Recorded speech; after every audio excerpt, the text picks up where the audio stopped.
예수께서 성전에 들어가사 성전 안에서 매매하는 모든 사람들을 내쫓으시며 돈 바꾸는 사람들의 상과 비둘기 파는 사람들의 의자를 둘러 엎으시고 그들에게 이르시되 기록된 바 내 집은 기도하는 집이라 일컬음을 받으리라 하였거늘 너희는 강도의 소굴을 만드는도다 하시니라.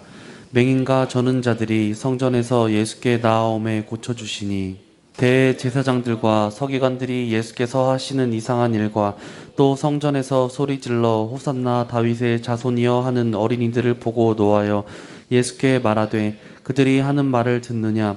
예수께서 이르시되 그렇다. 어린 아기와 젖먹이들의 입에서 나오는 찬미를 온전하게 하셨나이다 함을 너희가 읽어본 일이 없느냐 하시고 그들을 떠나 성 밖으로 베다니에 가서 거기서 유하시니라. 이때부터 예수께서 비로소 전파에 이르시되 회개하라 천국이 가까웠느니라.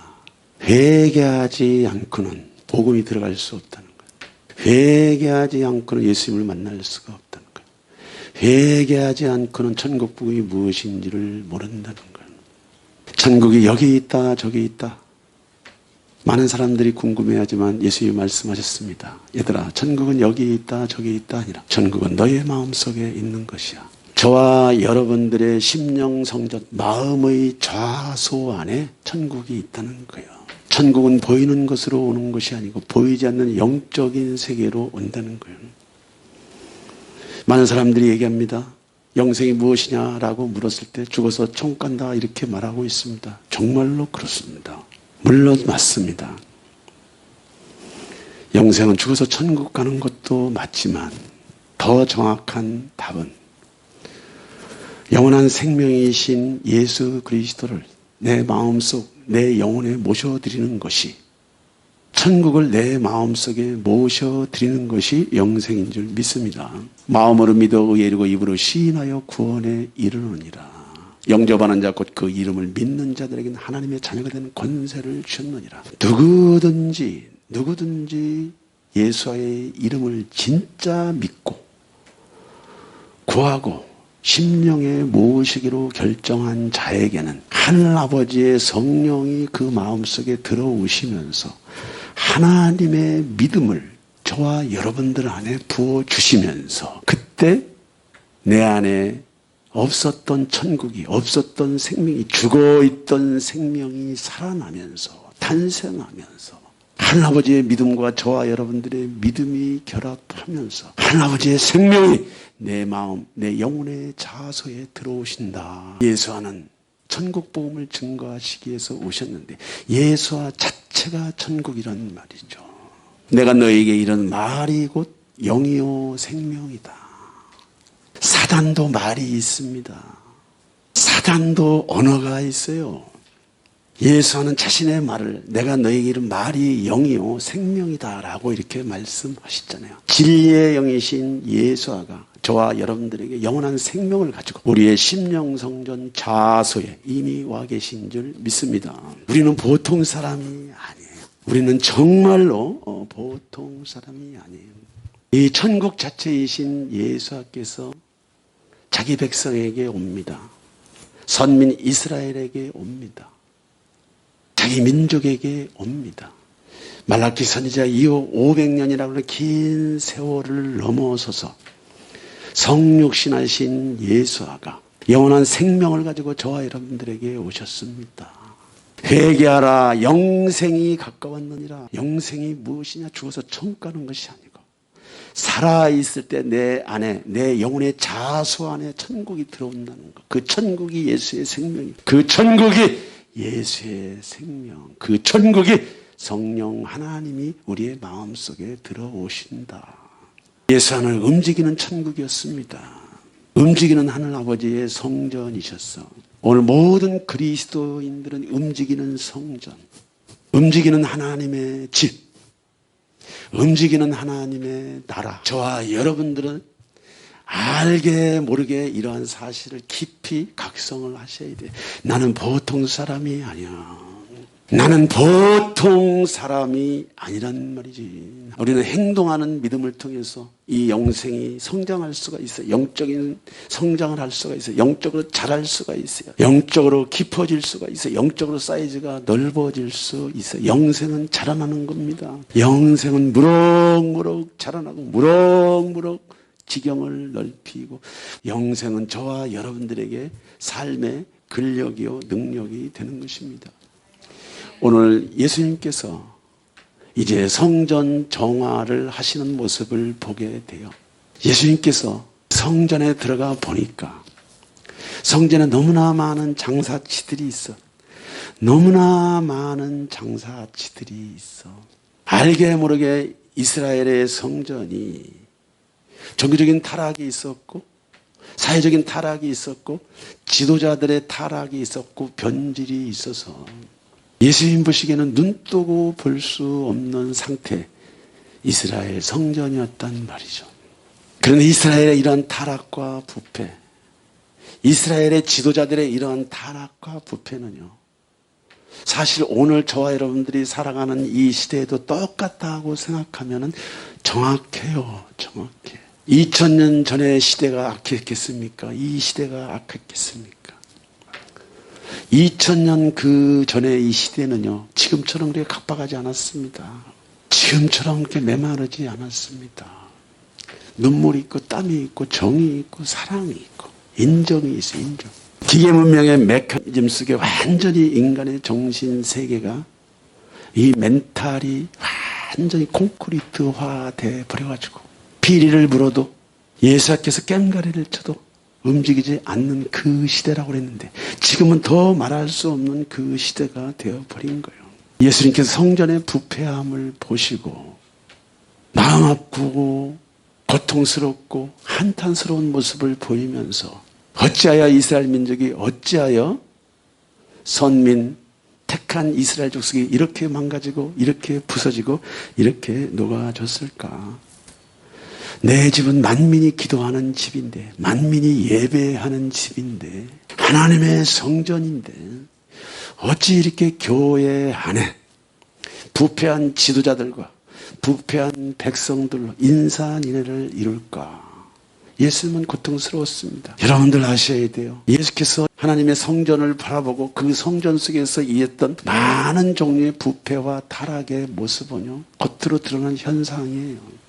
그것은 의식의 타락이 아닙니다. 종교의 타락이 아닙니다. 예배의 타락이 아닙니다. 교회의 타락이 아닙니다. 사람 한 사람 한 사람, 보이는 성전이 아닌 보이지 않는 심령 성전이 변질되고 세속되었다.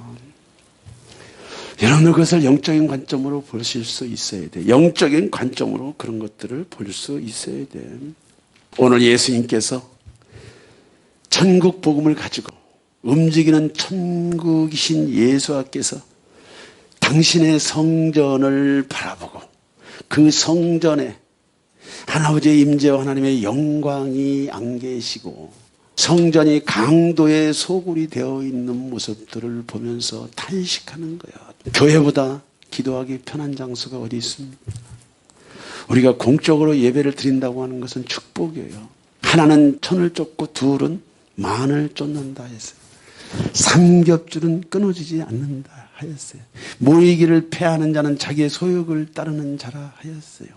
왜 예수님께서 제자들을 파송하실 때 두 사람씩 꼭 붙여주었냐면, 내가 너희를 보냄이 양들을 이리에게 보냄 같다라고 하신 것입니다. 영의 세계에서 볼 때는요, 예수님의 눈으로 볼 때는 온통 세상에 죽은 자들이란 말이죠. 죽어있는 자들이란 말이죠. 새까맣게 죽어있는 자들이란 말이죠. 보고 듣고 말하고 생각하는 그 어느 영역에 하나님이 안 계시는 것이에요. 진리가 안 계신 것이, 공의가 안 계신 곳이에요. 사랑이 안 계신 곳이에요. 생명이 없는 거예요. 그래서 두 사람을 꼭 붙여서 파송을 하셨습니다. 주님이 왜 교회를 세우셨겠습니까? 여러분들 교회는 지상에 있는 거라고 생각하시면 안 돼요. 교회가 지상에 생기기 전에 천상의 교회가 있다는 것을 여러분들이 아셔야 돼요. 천상의 교회가 있다는 걸 여러분들이 아셔야 돼. 예수께서 이 지상세계에 오셔가지고 가장 큰 일은 교회를 세우시고 지도자들을 세우시고 자신들의 동역자들을 세우시고 말세하고 마지막 말세의 지말까지 끝까지 아버지께서 붙여준 그 영혼들을 추수하기 위해서 그리스도의 몸을 사용하잖아. 그리스도의 몸과 함께 일하잖아. 하나님의 성전 교회는 기도하는 곳입니다. 예배하는 곳입니다. 하나님의 성전은 주님과 소통하고 나누는 곳입니다. 전하는 자 없이 어찌 듣고 듣지 않고 어찌 믿을 수 있어요. 가르치지 않고 어찌 가르침을 받을 수가 있어요.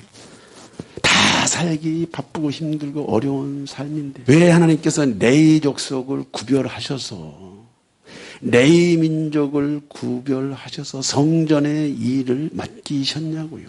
모두가 사도가 아니고 선지자가 아니고 귀신 쫓는 자가 아니란 말이죠. 각자 주어진 삶의 영역에서 자기의 부르심에 따라 산단 말이에요. 그러나 그리스도의 몸 교회는 먼저 그의 나라와 그의 의를 구하는 하늘 아버지의 예배의 장소, 기도의 장소, 이러한 예배의 장소, 기도의 장소가 강도의 소굴이 되어버렸다.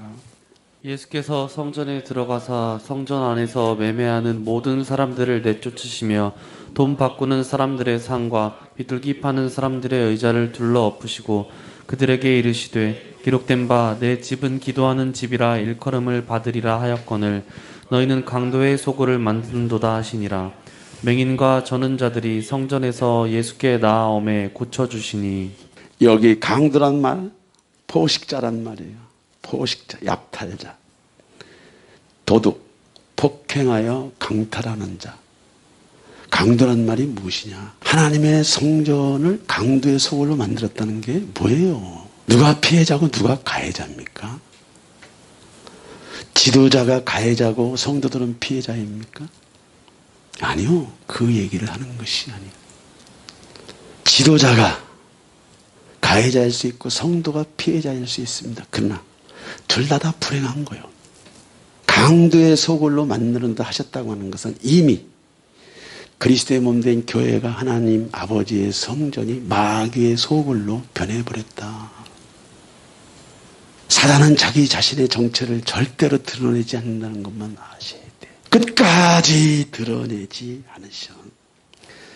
성전을 장악한 제사장들, 대제사장들, 이들은요 믿음이 약하고 마음이 약하고 신앙이 약하고 삶이 취약한 백성들을, 성도들을 착취하는 거예요. 성도들의 피를 빨아먹고 살았다는 거예요. 구약 곳곳에 그러한 장면들이 무지 많아요. 그들의 아픔과 상함과 찢김과 멍듦이 무엇인지 관심조차 없는 거예요.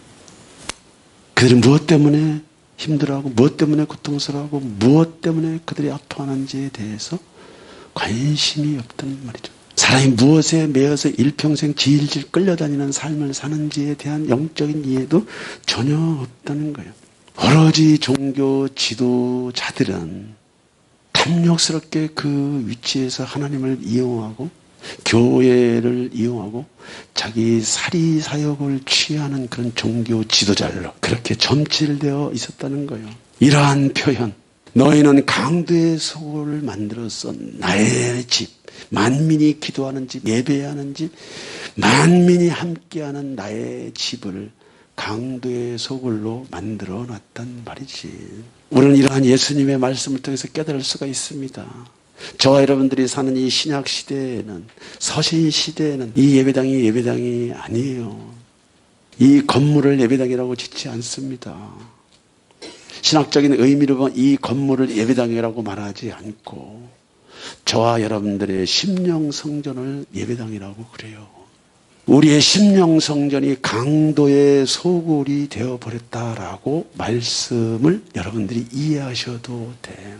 예수님은 오늘 저와 여러분들에게 말씀하실 수 있어요. 나를 예배하고 내 말씀이 있어야 되고 나를 경외함이 있어야 되고 나와 함께하고 나와 동행하는 삶과 자세와 그에 따르는 그 믿음이 있어야 될 그 심령 성전 안에 나 말고 다른 신들이 너무 많아.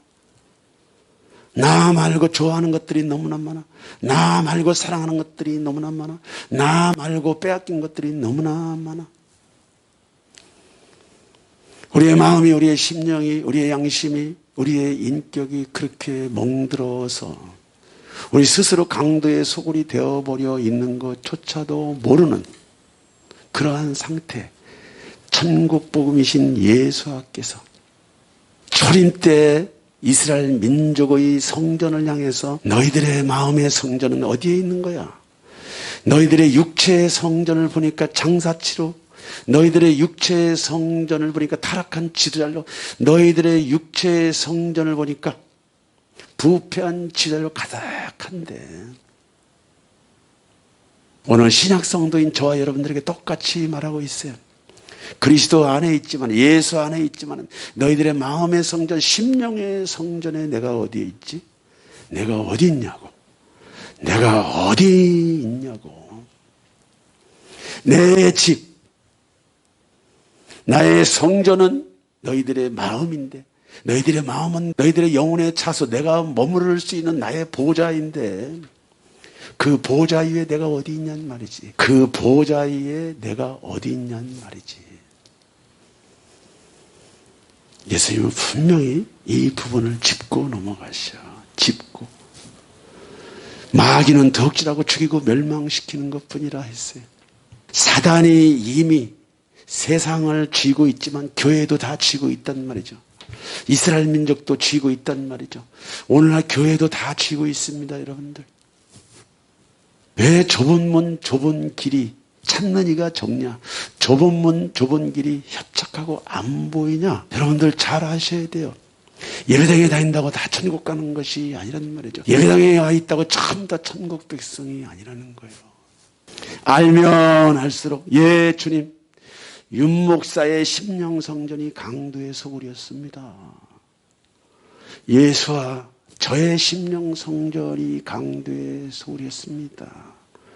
나의 탐심으로 인해서, 세상을 사랑하는 마음으로 인해서 육신의 정욕과 안목의 정욕, 이생의 자랑함을 끊어내지 못하고 아직도 나는 두 마음을 품고 살아가는 그러한 자입니다.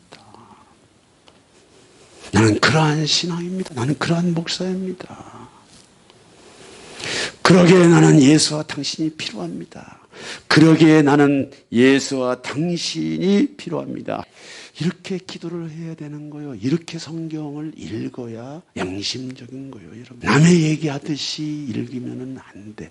남의 얘기하듯이 들으면 안 돼. 처음에는 힘들겠지만 내 탓이로소이다, 내 탓이로소이다, 내 탓이로소이다, 내 탓이로소이다 라고 고백하고 금식하고 기도하면 꼭 우리의 마음속에 깊이 숨어있는 이 기만적인 사단의 모습, 평생 나를 끌고 다녔던 이 사단이 자기 모습을 조금씩 드러내는 거예요.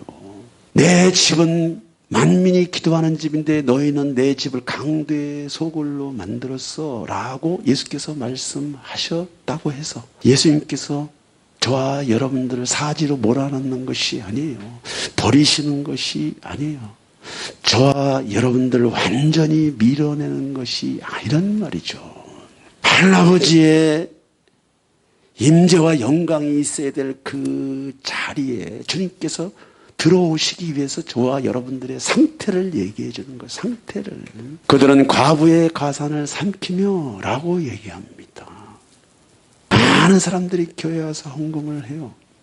많은 종류의 헌금을 해요. 과부의 가산을 삼키며 라고 하는 것은 한 가난한 과부가 두 렙돈을 드린 것을 주님은 크다고 얘기했어. 저 과부는 자기의 모든 것을 내 앞에 주었다. 그런데 이 말씀 이전에 예수님께서 왜 그들은 종교 지도자들은 제사장들은 대제사장들은 과부의 가산을 삼켰다라고 하는 것이 그 시대의 이스라엘의 분위기를 이야기해 주는 것이에요. 자기 전 재산이 두 렙돈인데 그것을 내놓지 않고는 공동체에서 버틸 수 없을 정도로 행세할 수 없을 정도로 구조적으로 악하고 타락해 있었다는 말이에요. 무엇이든지 하나님 자원하는 마음으로, 자원하는 믿음으로, 믿음의 분량대로 헌금도 하고, 믿음의 분량대로 헌신도 하고, 믿음의 분량대로 신앙생활하는 것인데, 자기의 모든 것을 전부 바칠 수밖에 없는 그 분위기 이상의 그 형태라고 그러면 그 당시의 교회 분위기가 어떠했냐 이거지. 그들은, 타락한 지자들은 내 백성의 피를 빨아먹고 있어. 돈이 있는 곳에 마음이 있다 하였습니다, 여러분들. 유다가 군대와 대제사장들과 바리새인들에게서 얻은 아랫사람들을 데리고 등과 횃불과 무기를 가지고 그리로 오는지라. 천국이신 예수와 움직이는 하나님의 성전이신 예수와를 팔아넘길 만큼 당시의 종교 지도자들은요, 완전히 인성이 마비가 되어버렸다는 거예요. 지성도 마비가 되어버렸다는 거예요. 영성도 마비가 되어버렸다는 거예요. 양심도 마비가 되어버렸다는 거예요. 여러분들 깊이 관찰하지 않으면, 깊이 연구하지 않으면 아무도 몰라. 세상이 어떻게 돌아가는지, 교회가 어떻게 돌아가는지 몰라요. 의인은 없나니 하나도 없다. 의인은 없나니 하나도 없다. 내 안에 선한 것이 없다는 거예요. 지금 유다 얘기를 하는 것이 아닙니다. 과부의 가산을 삼키는 유대 지도자들만을 가지고 이야기하는 것이 아니에요. 유대 지도자들의 그 불법이나 유다의 불법이나 그 모든 불법이 우리 안에 와 있다는 것을 여러분들이 아셔야 된다는 거예요. 사회적 구조, 종교적 구조, 가난한 과부가 자기 있는 것을 다 바치지 않고는 거기서 낫을 들고 다닐 수 없을 정도의 교회 분위기였다면 여러분들 어떤 상태인지 알겠죠? 도구로 전락했단 말이에요. 신앙인들이 도구로 전락했단 말이죠. 양들이 도구로 전락했단 말이죠. 그런데 성경은 또 기가 막혀요. 거짓 선지자를 따라가는 자도 거짓 선지자와 똑같은 벌을 받는데, 제가 누누이 얘기하잖아요. 교회가 하나님이 아닙니다. 목회자가 하나님이 아닙니다.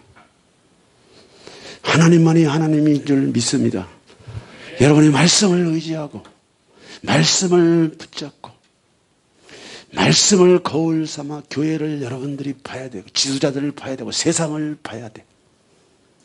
왜 이러한 불법이 있습니까? 왜 이러한 어둠이 있습니까? 왜 이러한 고통이 있습니까? 여러분들, 왜 이러한 아픔이 있습니까? 왜 하나님의 성전 안에 이러한 불법들이 있습니까?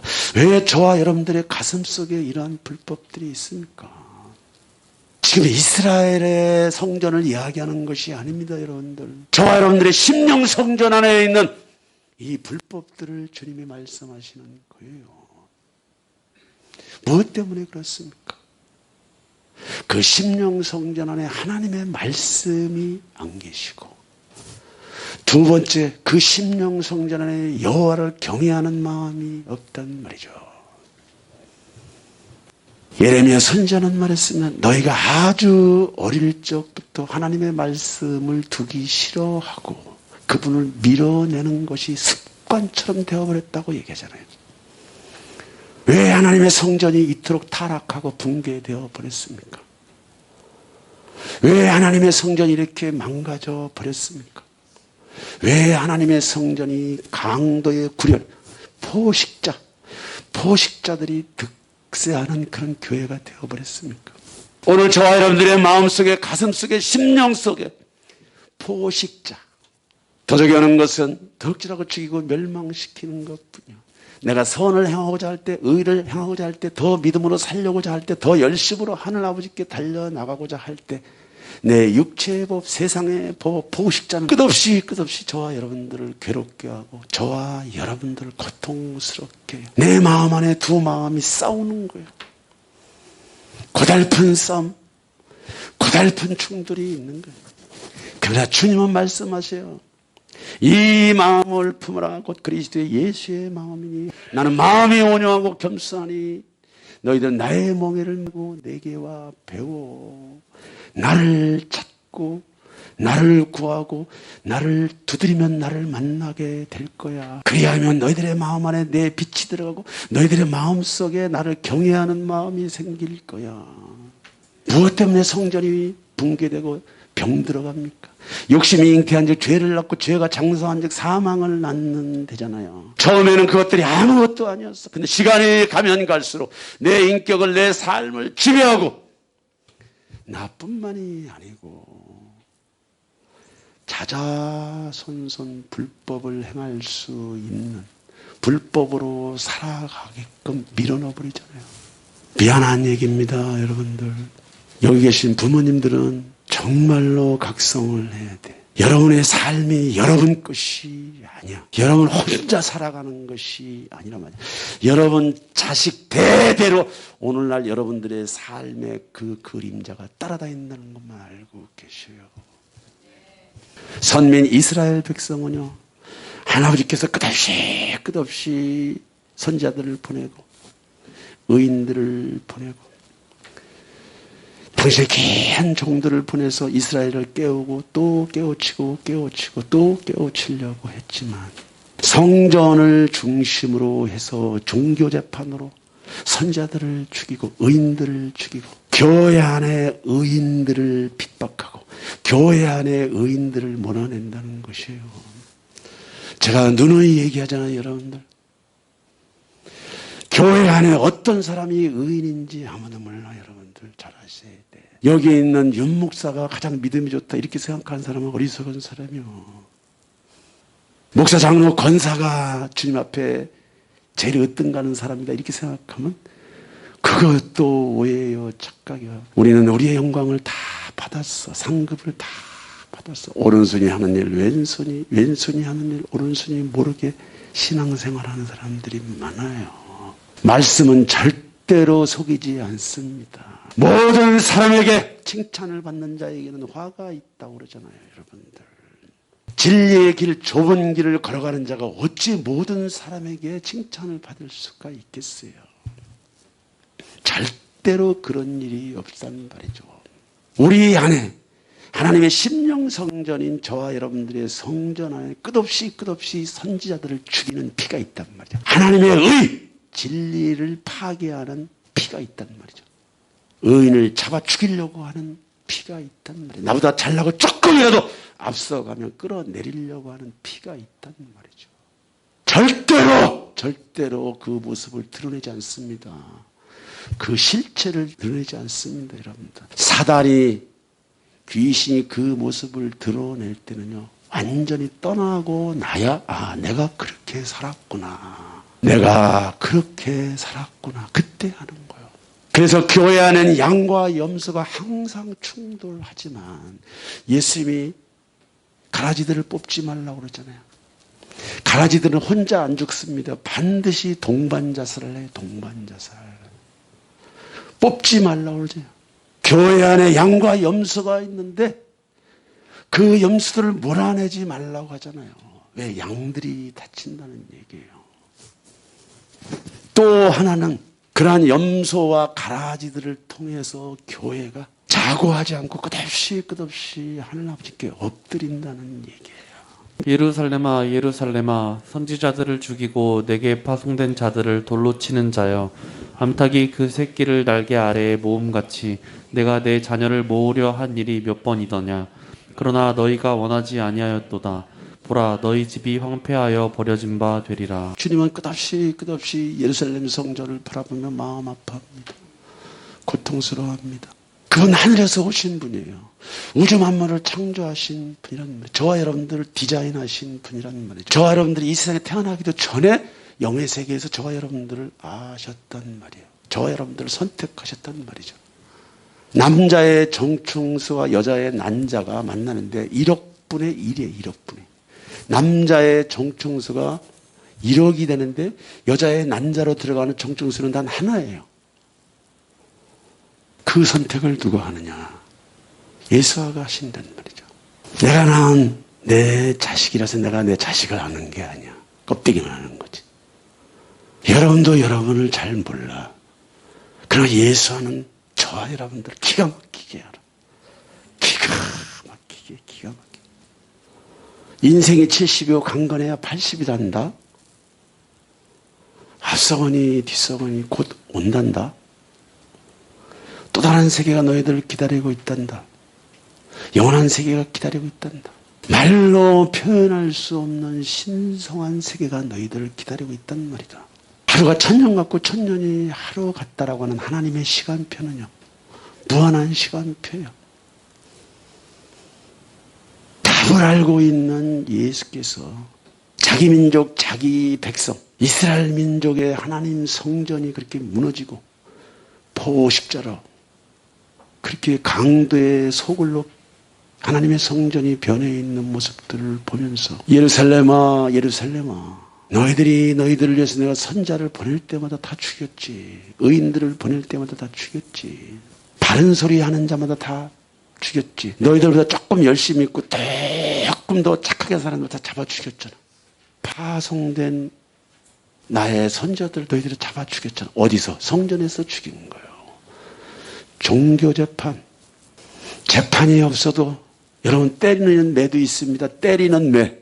그러나 겨누는 매도 있어. 겨누는 매. 의인이 공동체에 발을 못 붙이도록 겨누는 매로 다 몰아내는 거요. 힘 있고 말빨 있고 능력 있고 민첩한 사람들만 교회 안에서 다 득세를 하는 거예요. 득세를. 여러분들.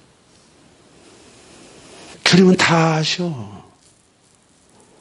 다 하신다니까 여러분들. 암탉이 그 새끼를 나에게 아래 모험같이 내가 너희들을 모으려 한 일이 몇 번이더냐. 수도 없이 그러면 안 돼. 그러면 안 돼. 윤 목사 너 그렇게 가면 안 돼. 그 길로 가면 안 되는 거야. 그 길로 가면 안 돼. 그 길로 가면 안 되는 거야. 안 되는 거. 제가 62년을 살았습니다. 중학교 2년 또 신앙생활을 했어요. 수도 없이 앞만 보고 갔는데도 내 발은 갈지자로 걸어갔어요. 빠지기도 하고 빠지기도 했는데 예수와의 심장이, 그분의 심장이 저를 붙잡고 있었어. 저를 인도하고 있었어. 내 마음 안에 와 계신 예수께서, 내 가슴 속에 와 계신 예수께서 갈짓자로 걸어가는 내 삶을, 내 인생을 포기하지 않으시고 끝까지 붙잡으면서 갈짓자 걸으면서 이제는 제대로 걸어가는 자리, 제대로 살아가는 자리, 제대로 바라보는 자리, 제대로 판단하는 자리, 제대로 분별하는 자리, 그런 위치로 저를 조금씩 세워가는 거예요. 45년이라고 하는 신앙생활을 하면서 이제 신앙생활이 뭔지를 조금 아는 거야. 조금. 주님께서 그 45년이라는 긴 세월, 아니 62년이라는 긴 세월, 아니 내가 태어나기 전부터 주님이 저를 알았기 때문에 윤 목사야.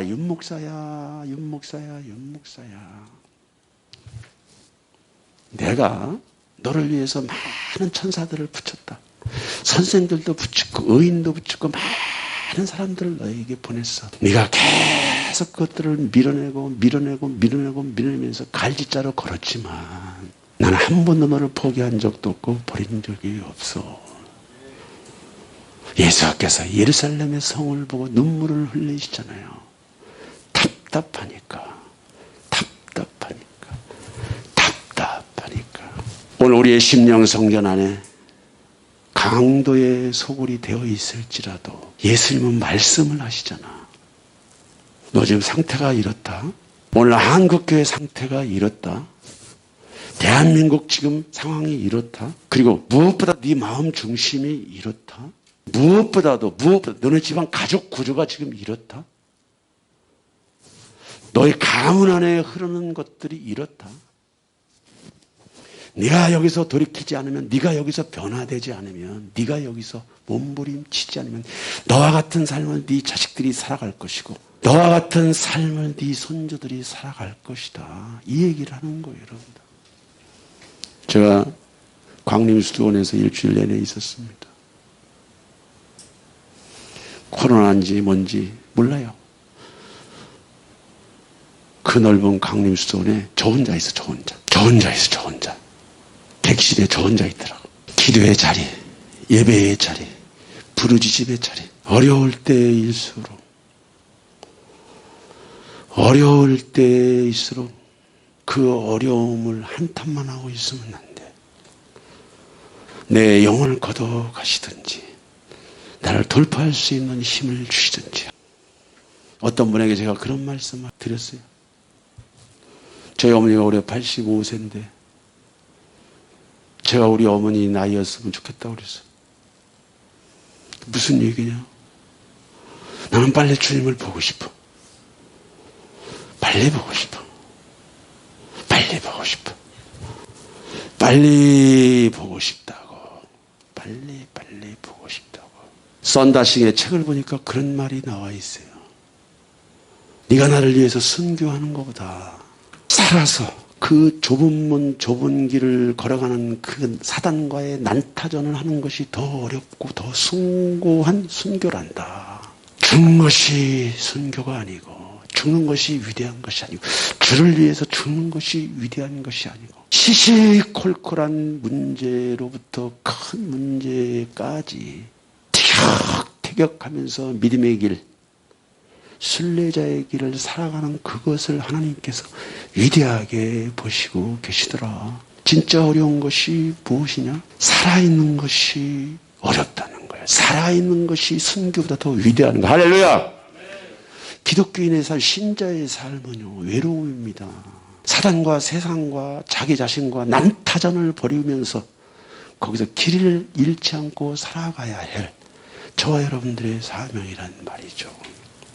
오늘 예수님께서 매매하는 사람들을 내어 쫓는 장면이 나와요. 예수께서 성전에 들어가사 성전 안에서 매매하는 모든 사람들을 내쫓으시며 돈 바꾸는 사람들의 상과 비둘기 파는 사람들의 의자를 둘러 엎으시고 그들에게 이르시되 기록된 바 내 집은 기도하는 집이라 일컬음을 받으리라 하였거늘 너희는 강도의 소굴을 만드는도다 하시니라.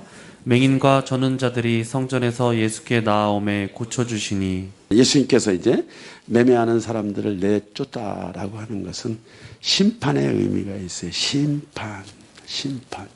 여러분들 징계를 이상하게 생각하지 마세요. 심판을 이상하게 생각하지 마세요. 잘라내지 않으면 새싹이 나오지 않습니다. 미련을 갖지 마세요. 아닌 거에 대해서 미련을 갖지 마세요. 아닌 것은 아니야. 끝까지 아니야. 죽어도 아니야. 여러분의 마음속에 이것만은 모르겠지라고 하는 은산심양을 가지고 있을 때 그것이 여러분들을 평생 끌고 다닌다는 것을 아셔야 돼. 아닌 것은 아니야. 예수님께서 그 의로우신 예수님께서 아무리 불의를 보고 불법을 보았다 하더라도 어떻게 하나님의 성전, 이스라엘 성전, 예루살렘의 성전 그 많은 사람들 앞에서 매매하는 모든 사람들을 내어 쫓을 수 있냐 이거지. 그것이 하나님의 성품에 맞냐 이거지. 그것이 하나님의 인격에 맞냐 이거지. 우리는 이러한 의문을 제기할 수 있습니다. 그러나 이걸 아셔야 돼요. 하나님도 감정이 있으다는 걸 여러분들이 아셔야 돼요. 예수님도 육을 입고 오셨기 때문에 성품적으로는 하나님이죠. 완전한 하나님이지만 인간이 표현할 수 있는 감정 표현을 충분하게 하는데 예수님의 감정 표현은 정말로 공의로운 감정이에요. 저와 여러분들의 감정을 혈기라고 이야기하고 있어요. 그러나 예수님의 감정은요, 의분이라고 하는 거예요. 의분. 심판이 없이 어떻게 새로워질 수 있겠습니까? 잘라내지 않고 어떻게 새살이 돋을 수가 있어요. 오늘 문재인 정권 들어와가지고 적폐청산이라고 하는 미명 아래 얼마나 많은 일들을 많이 하셨는지 몰라. 기가 막히게 적폐청산을 하신 것 같아. 아주 대단하게 하신 것 같아. 이제 집권 말기가 돼 가면서 하나하나 다 드러나져요. 70년 건국 이래 그 대한민국의 번영을 단 3, 4년 만에 이렇게 뒤집어 엎을 수 있는데 사람들이 그것을 모르고 동조했다는 거예요. 정치인들이 그것을 모르고 야합했다는 거예요. 종교인들이 그것을 모르고 함께했다는 거예요. 변성을 했다는 거예요. 공고한 날에 깊이 우리가 생각해야 될 성경적인 말씀을 근거해서 우리가 이 말세의 마지막 때 하늘아버지는 이 모든 시련과 환난을 통해서 살아낼 자들, 살려낼 자들을 살려내시는 줄 믿습니다. 열의 아홉이 무너진다고 분명히 이사야 선지자는 말했어요. 열의 하나가 남는데 거기에서도 또 걸러서 구루터기. 다음 세대를 위해서 하나님 아버지가 쓰신다고 해서 반드시 심판은 필요한 것이다.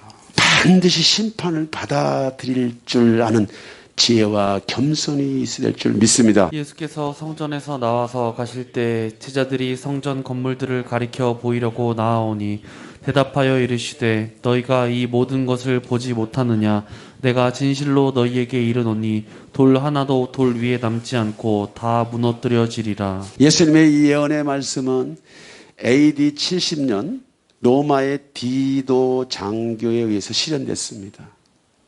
돌 하나도 돌 위에 남지 않았다라고 하는 것은 참담하리만큼 예루살렘이 무너졌다는 거예요. 이러한 심판을 통해서 하나님아버지의 성전, 진짜 성전이 보이는 물질 세계 외식과 가식과 기만으로 점철된 그러한 하늘 아버지의 타락한 민족들을 주님께서 심판하시는데 AD 70년 디도 장군에 의해서 예루살렘 성에서 살아남은 자가 거의 없었다는 거예요. 그런데 더 기가 막힌 일이 있어요. AD 63년경에 이스라엘 제3성전이 완공이 됐어요. 이스라엘 제3성전이 완공이 된 7년 뒤에 예수님의 예언이 실제가 됐다는 거예요. 우리는 여기서 무엇을 깨달을 수 있냐? 우리가 생각하는 우리의 신앙의 모습. 나는 옳다고 열심히 했고, 나는 옳다고 주 앞에 헌신했고, 나는 옳다고 한 모든 행위들 뒤에는 하나님의 심판이 기다리고 있었다는 거예요. 7년 뒤에 그 성이 무너지고 모든 이들이 고통 가운데 나가 떨어지는 그 상황 안에서 저는 이 말씀을 묵상하면서 그런 생각을 들었어요. 다시 오실 예수 그리스도를 위해서 내가 지금 거룩한 신부, 단장된 신부, 치유 공동체, 선교 공동체, 기름 준비된 5 처녀의 모습 그 반열에 들어가기 위해서 이 심령성전을 기경하기 위해서 지난 5년 동안 아니 22년 동안 몸부림쳤던 이 모든 것들이 어쩌면은 주님 앞에 무너질 영역일 수도 있겠구나. 이것이 가식인가? 이것이 기만인가? 이것이 불법인가? 하나님아버지가 요구하는 수준은 더 차원 있는 수준일 수 있다는 거예요. 하나님아버지가 저와 여러분들에게 요구하는 믿음의 수준은 더 높은 차원일 수 있다는 거예요. 더 고상한 차원일 수 있다는 거예요. 더 거룩한 차원일 수 있다는 거예요. 7년 뒤에 무너질 성전을 위해서 완공할 바보가 어디 있겠습니까? 그들은 믿었습니다. 하나님의 뜻을 믿었습니다. 하나님의 계획들을 믿어서 열심히 성전을 재건을 해놨는데 7년 뒤에 쌓아놓은 그 공든 탑이 디도 장군에서 처참히 무너졌을 때 그들이 가지고 있는 그 허탈감, 종교적인 허탈감, 신앙의 허탈감, 좌절이 어떤 거였겠습니까? 무슨 얘기냐? 우리의 모든 열심에는 근거가 있어야 된다. 저와 여러분들 모든 열심에는 근거가 있어야 된다. 내 열심, 내 노력, 내 수고, 내 땀 이전에 하나님은 지금 나에게 뭐라고 말씀을 하시나? 하나님은 내 가족에게 무엇라고 말씀을 하시나?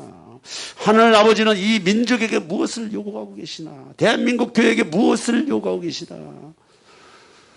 모든 교회가 코로나를 핑계대고 있습니다. 여러분들, 코로나 때문에 교회의 허물과 코로나 때문에 교회의 그 모든 치부들이 결코 감춰지지 않습니다. 여러분들, 변질되고 타락된 오늘날 신자들의 모습, 세속화된 오늘날 신자들의 모습, 종교 다원주의로 전락하고 배교의 길을 가고 있는 그런 신자들이 코로나를 핑계로 해서 자신들의 불법을 정당화하고 있잖아요. 여러분들, 주님은 속지 않으세요. 나는 열심히 나를 변호하고 나를 열심히 합리화할지라도 하나님아버지의 때가 되면 반드시 저를 끄집어낸다는 거예요. 심판의 자리로 끄집어낸다는 거예요. 징계의 자리로 끄집어낸다는 거예요. 저는 기도합니다. 끝없이 기도해요.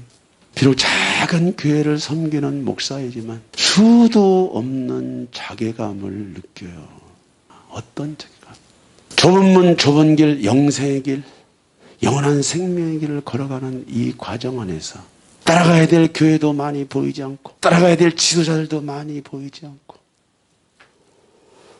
참으로 어디에다 선을 대야 될지 모르는 이 암울한 현실 앞에서 작은 공동체지만 여러분들에게 누가 되지 않고 주의 뜻을 이루어 가야 하는데, 사도도 아니고 선자도 아닌데 제가 무슨 수로 여러분들을 섬기겠습니까? 무슨 수로 여러분들을 섬기겠습니까? 끝없이 기도하는 거예요. 하늘아버지, 길이 아니면 가지 말게 하시고 뜻이 아니면 접을 수 있는 지혜와 용기와 환경을 열어주시옵소서. 오늘 나의 삶을 정상적인 삶이라고 보지 말고 더 깊은 차원의 삶이, 더 깊은 차원의 믿음과 영성이 내 삶 속에 풀어지도록 엎드리고 기도하는 일 외에는 할 수 있는 일이 없어. 할 수 있는 일이. 오늘 죄를 짓는 자는 마귀에게 속하나니 마귀는 처음부터 범죄합니다. 하나님의 아들이 나타나신 것은 마귀의 일을 멸하라 하심이라. 예수께서는 강도의 소굴인 하나님아버지의 성전에 장사하는 사람들을 다 쫓아냈어요. 여러분들, 도적이 오는 것은, 사단이 오는 것은 덕지라고 죽이고 멸망시키는 것뿐이라고 그랬어요. 예루살렘 성전의 그 부패함은요, 그들의 내면의 심령이 부패했다는, 하늘 아버지의 말씀이 없다는, 하늘 아버지의 경외심이 그들의 가슴속에 없기 때문에 성전에서 나타나는 일들은 결과일 뿐이야. 주님은 그걸 가지고 놀라는 것이 아니에요. 오늘 성전에 있는 그 많은 이들을 내어 쫓다라고 하는 것은 예수께서 영적인 세계에서 사단과 싸웠다는 거예요. 사단과 싸웠다는 게 이 예언적인 의미가 있어요. 오늘 저와 여러분들의 생활과 삶 속에 알게 모르게 세상신 만몬이 들어와 있습니다. 알게 모르게 세상신 만몬이 들어와 있어. 만몬, 풍요의 신, 만몬, 안정의 신, 만몬, 쾌락의 신 들어와 있어. 다 들어와 있어. 어느 날 보니까 내 몸은 앉아있는데 내 삶은 정상적인 것 같은 내 심령 성전 안에 얼마나 많은 바알 산당이, 얼마나 많은 아세라 산당이 있는지 나도 모르고 살아가는 거예요. 나도 모르고. 이제 예수께서 예루살렘 성을 심판하시고 그들에게 새로운 길, 새로운 방향을 제시해 주는데, 이제 다시 오실 예수 그리스도 앞에 저와 여러분들이 똑같이 준비해야 돼. 오늘 이 시간 예수님이 오신다면 똑같이 저와 여러분들에게 말씀하셔요. 내가 너희들에게 온 것은 마귀의 일을 멸하러 왔어. 내가 나의 이름을, 나의 거룩한 이름을, 나의 거룩한 성으로 인해서 마귀의 일을 멸하러 왔단 말이오. 나의 사랑하는 자가 내게 말하여 이르기를, 나의 사랑, 내 어여쁜 자여, 일어나서 함께 가자. 우리를 위하여 여우 곧 포도원을 허는 작은 여우를 잡아라. 제가 오늘 이 설교 말씀 중에서 가장 가슴 아프게 이 말씀을 여러분들에게 드리고 싶은 거예요. 사람의 몸이 모두가 나빠져서 나빠지는 것이 아니에요. 우리의 신체 부위 중에 한두 군데가 병들면 그 병이 다른 세포로 전이돼서 사람이 치명적으로 가는 거예요. 여러분들의 성품 안에, 삶 안에 사단에게 내어준 영역이 모든 영역은 아니야. 여러분의 마음 심령 성전 안에 강도의 소굴이 되게 했던 어떤 종류의 사건과 어떤 종류의 내용들이 있다는 거예요. 어떤 종류의 문을 열어준 것이 있다는 것이 탐심일 수가 있습니다. 또 뭔지 아세요? 나만 인정받아야 돼. 이게 루시퍼입니다, 여러분들. 저와 여러분들의 삶을 무너뜨리는 작은 여우가 있어. 그게 귀신이란 말이죠. 이것을 알아도 잘라내기 어렵고 시간이 걸리는데 어디에서 내가 무너져 있고 어디에서 내가 지금 잡혀 있는지를 여러분들이 알려고 하지 않아. 예수께서 어둠을 쫓아내셨습니다. 대적, 주적, 원수들을 밀어냈습니다. 믿는 자들에게 이런 표적이 있다니 저희가 내 이름을 귀신을 쫓아내며 우리도 예수와처럼 우리의 생활과 삶, 저와 여러분들의 육체의 성전, 심령 성전, 가정 성전, 생활 성전 안에 이 모든 것들을 허는 작은 여우를 찾아내. 아셔야 돼요. 절대로 그것들은 자기 모습을 안 드러낸다는 거 아셔야 돼요. 끝까지 안 드러낸다는 걸 아셔야 돼. 귀신들이야, 그것들은. 작은 여우. 찾아내야 돼. 두려워하지 마세요. 누구나 다 있어. 누구나 다 있어. 누구나 다 있다고. 작은 여우. 그 작은 여우가 포도원을 다 허물어버리는 거예요. 여러분들 안에 한두 가지 아킬레스, 습관, 죄, 상처가 여러분의 평생의 삶을 잡아당길 뿐만 아니고 여러분의 자식대까지 이 작은 여우가 여러분들의 가문을 괴롭힌다는 걸 아셔야 돼요. 억울하잖아. 억울해. 전국은 침노하는 자의 것이다. 예수께서 불법을 심판함으로 말미암아 새로운 역사의 장을 연 것처럼 저와 여러분들도 우리의 생활과 삶 속에 심령 성전 안에 있는 작은 여우, 귀신, 우리 가정 안에 역사하는 작은 여우, 귀신, 한국교회 역사하는 작은 여우, 종교다운지, 만몬, 풍요, 정치와 야합하고 정치인들과 야합하고 높은 자리에 앉아있고 다른 사람들 더 많이 인정받지 않으면 몸부림쳐서 못 견뎌. 작은 여우란 말이죠. 이런 작은 여우가 저와 여러분들의 가슴을 휘젓고 다니고 가정 안에 이 시스템을 휘젓고 다니고 교회 안에 이런 작은 여우가 휘젓고 다니고 그러나 주님이 이렇게 비밀을 가르쳐 주잖아요. 연목사야 걱정하지 마. 네가 알면 다치지 않아. 알고 있으면 다치지 않아. 왜?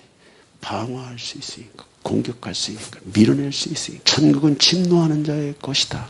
저와 여러분들이 행동하는 믿음으로 이런 것들을 쫓아내고 밀어내면 되는 거예요. 행동하는 믿음을 통해서 이런 것들을 분리하고 파쇄하면 되는 거예요.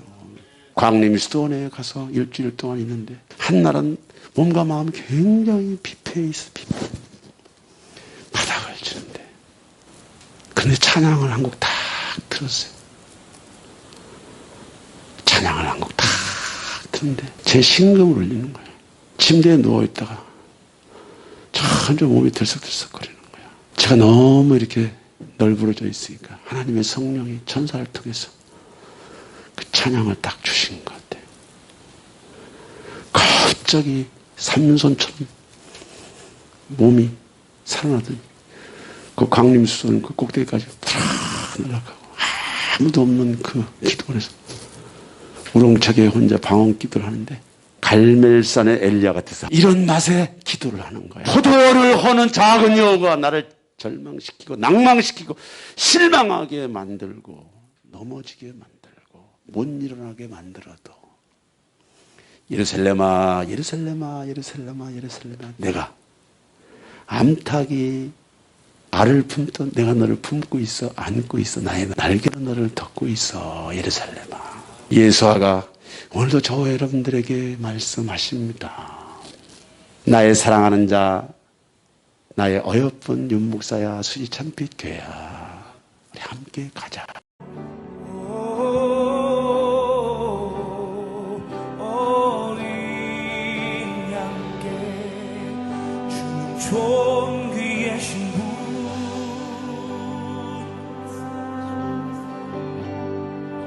주는 존귀하신 분,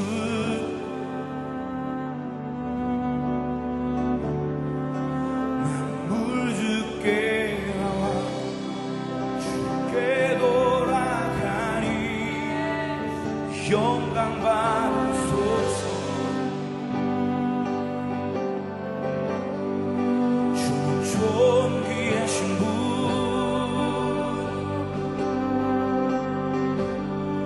주는 존귀하신 분,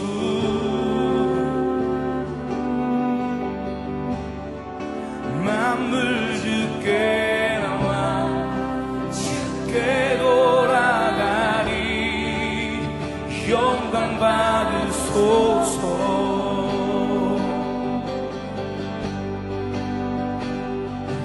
온 성도와 천사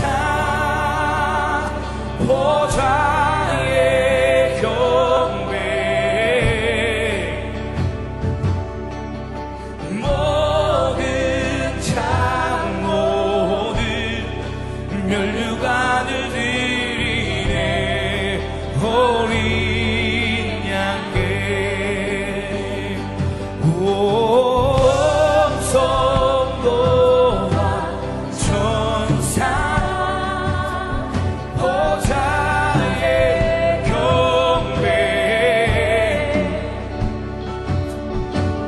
모든 장로들 멸류관을 드리네. 어린 양께 주는 존귀하신 분,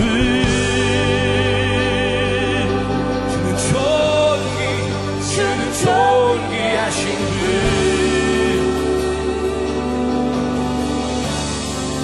만물 주께 나와 주께 돌아가니 영광 받으소서. 주는 존귀하신 분, 주는 존귀하신 분,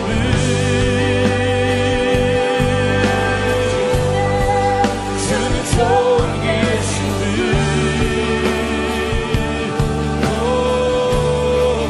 만물 주께 나와 주께 돌아가니 영광 받으소서. 주는 존귀, 주는 존귀하신 분,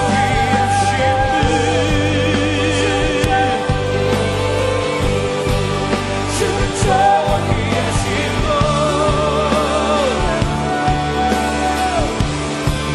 만물 주께 나와 주께 돌아가니